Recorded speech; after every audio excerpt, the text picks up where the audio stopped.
Okay, lesson 38. Let's dive in. There is nothing my holiness cannot do. There is nothing my holiness cannot do. So this lesson starts out by saying that it reverses the laws of the world. That this lesson reverses the laws of the world. But first, let's just sit for a moment with the laws of the world as you see them. The laws of the world are full of limitations. You can do this, you cannot do that. This is a problem that can easily be overcome. This is a problem that is insurmountable, very difficult to overcome unless there's a miracle. Your doubts are presented in the way you see the problems of the world, the laws of the world. What this lesson is saying is, yes, that's the ego. That's the state in which you function most of the time. But start to introduce the belief in your holiness and the holiness in others, and you will realize a power that is unlimited, that can literally defy the laws of the world and therefore be perceived as miracles. So in this lesson, what you would do is you would search the mind, this time for about 5 minutes at a time for as many as 3 or 4 sessions throughout the day. So overall, maybe 20, 25 minutes.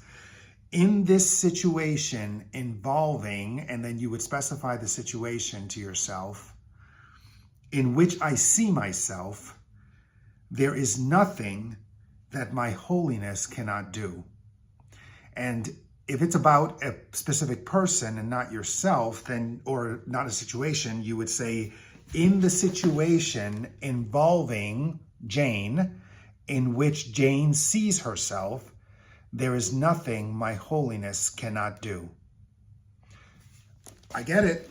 This is tough because we are so fixed in our own perceptions.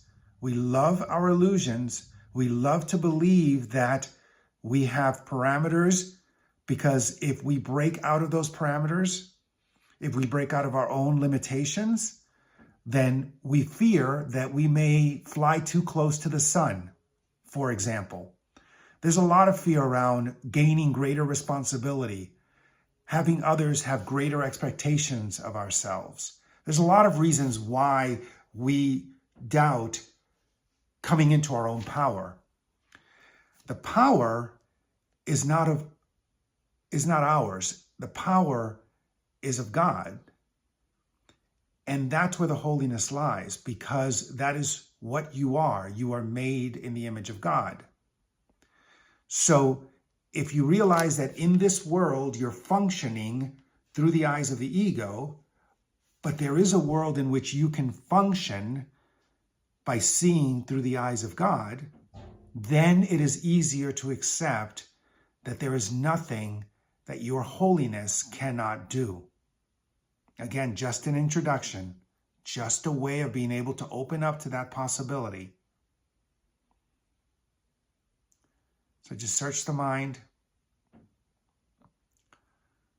for any problem and resist the urge to see the problem as something that is too large.